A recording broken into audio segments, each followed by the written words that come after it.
বাঙালি জাতির প্রতি একটা নসিহত করেছেন, বলবো? তা আমি বললাম যে স্যার আরেকটা জিনিস যদি কিছু মনে না করেন তাহলে নিতে চাই। বলো। তো বললাম যে স্যার আপনার টুপিটা দেওয়া যাবে?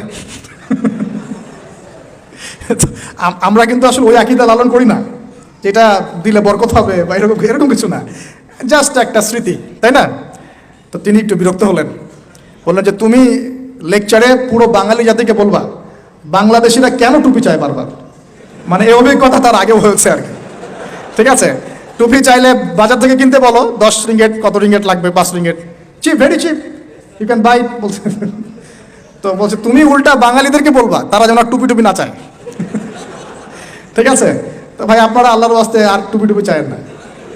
আমার কাছে অনেকে চাইছে ভাই টুপিটা, আমার ওই একটাই টুপি, যে ব্ল্যাক টুপিটা ওটা একটাই, ওটা আসলে কিন্তু সেকেন্ড কপি নাই, ওটা আমার একটাই। তো এটা আপনারা করেন না, আমাদের জাতির মান ইজ্জত রাখেন। ঠিক আছে, এর আগে একজনের কথা শুনেছি, যিনি দেখা করতে গিয়েছেন, টাইম দিয়েছেন উনি 5টায়, উনি 5 মিনিট পরে ঢুকেছেন। তখন যিনি ঢুকেছেন তাকে খুব সূক্ষ্মভাবে একটা অপমান করা হয়েছে, তোমরা বাঙালিরা একটু দেরি করেই আসো। আল্লাহর ওয়াস্তে আমরা আমাদের এই প্রবলেমসগুলো চেঞ্জ করে আল্লাহ পাক তৌফিক ইনায়াত করুন।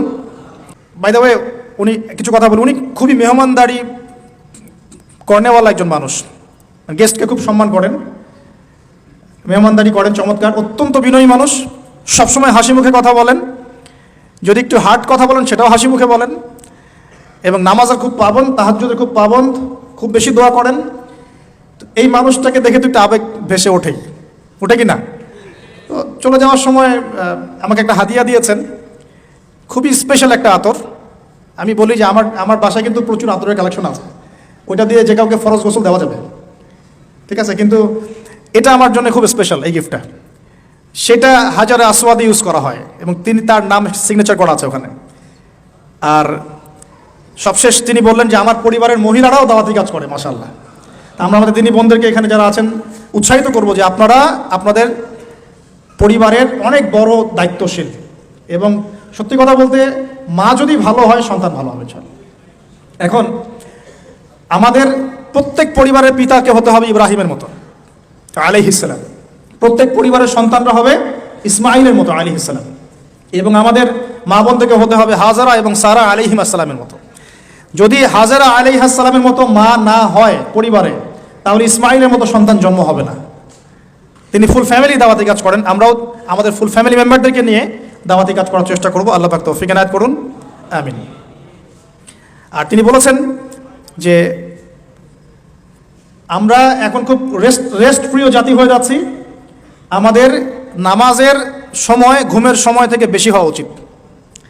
আমাদের নামাজের সময়টা ঘুমের সময় থেকে বেশি হওয়া উচিত, এবং দাওয়ার ক্ষেত্রে আমাদেরকে অবশ্যই অমুসলিমদের মাঝে বেশি বেশি দাওয়াতি কাজ করা উচিত। আল্লাহ পাক আমাদেরকে তৌফিক দান করুন। এবং মুসলিমদের মধ্যে ইসলাহ এবং সংশোধনের কাজ করা উচিত, সবসময় দলিল প্রমাণ ভিত্তিক দাওয়াতি কাজ করা উচিত, এবং যে কথার প্রেক্ষিতে কোনো দলিল পাওয়া যাবে না সেটাকে দেয়ালে ছুঁড়ে ফেলে দেওয়া উচিত। এছাড়া আরও অনেক গল্প হয়েছে, সেগুলো আমি পাবলিকলি আর আলোচনা করছি না। আমরা এই সংক্ষিপ্ত সময়ের মধ্যে অনেক বিষয় উঠে আসলো। সর্বপ্রথম যে বিষয়টা আমরা ফোকাস করব, আল্লাহ পাকের জন্যে আমরা আমাদের দুনিয়া এবং আখিরাতে সব কাজ করবো ইনশাআল্লাহ, প্রতিটা কাজের ইখলাস ঠিক করবো ইনশাআল্লাহ। এরপরে আমরা সবাই 5 ওয়াক্ত নামাজি হয়ে যাবো ইনশাআল্লাহ। নামাজের ব্যাপারে খুব কঠোর থাকার চেষ্টা করবো ইনশাআল্লাহ। প্রতিটা কাজ সুন্নাহ মাফিক করার চেষ্টা করবো ইনশাআল্লাহ। চেষ্টা করব যে প্রতিদিন দ্বীনি ইলম অর্জনের চেষ্টা করা, কিছু কিছু করে হলে ইলম অর্জনের চেষ্টা করা, উলামায়ে কেরামদের দ্বারস্থ হওয়া এবং তাদের কাছে সরাসরি জ্ঞান শেখার চেষ্টা করা। আরও চেষ্টা করব তাহাজ্জুদ গোজার হওয়ার জন্য, এবং বেশি থেকে বেশি সিজদায় আল্লাহর কাছে কান্নাকাটি করে দোয়া করার জন্য। আমাদের পুরো পরিবারকে নিয়ে আমরা ইসলামের জন্য কাজ করবো ইনশাআল্লাহ। সন্তানদেরকে মানুষ করবো ইনশাআল্লাহ, এমনভাবে মানুষ করব যাতে ওরা আগামী দিনে আল্লাহর জমিনে আল্লাহর দিন প্রতিষ্ঠা করতে পারে, ওদের হাতে যেন ইসলামী খেলাফার পতাকা উঠে ইনশাআল্লাহ আযজা ওয়া জাল। এবং সাম্প্রদায়িক হব না, ভেদাভেদে যাব না, বিভক্তির দিকে যাব না, আমরা একটা ঐক্যবদ্ধ প্ল্যাটফর্ম ক্রিয়েট করার চেষ্টা করবো ইনশাআল্লাহ। আল্লাহ পাক আমাদের সবাইকে কবুল করুন। আল্লাহ রাব্বুল আলামিন আজকের এই মাহফিলে যারা উপস্থিত আছেন, আল্লাহ পাক সকলের গুনাহগুলো মাফ করুন। আল্লাহ পাক আমাদের যে ভাইরা অক্লান্ত পরিশ্রম করে আজকের এই মাহফিলটা অ্যারেঞ্জ করেছেন, সকলের নেক হায়াতকে আল্লাহ পাক বৃদ্ধি করুন। খাস করে আমাদের অডিয়েন্সদের মধ্যে ইয়াং জেনারেশন যারা আছেন, আমাদের যুবক যুবতী ভাই বোনেরা, সবাইকে আল্লাহ পাক দ্বীনের গভীর জ্ঞান অর্জনের তৌফিক দান করুন। সেই জ্ঞানকে কাজে লাগিয়ে আমল করার তৌফিক দান করুন এবং খুশুসি আমল বাড়িয়ে দিন, গোপন আমল বাড়িয়ে দিন এবং উম্মাহকে ঐক্যবদ্ধ করার তৌফিক দান করুন। এই যৌবনকালটাকে আল্লাহর জন্য বিলিয়ে দেওয়ার তৌফিক দান করুন। আল্লাহ সুবহানাহু ওয়া তাআলা আগামী দিনে দিন ইসলামের বিজয়ে আমাদের সবাইকে জান মাল সময় শ্রম ব্যয় করে দাওয়াত এবং জিহাদ করার তৌফিক দান করুন। আমিন।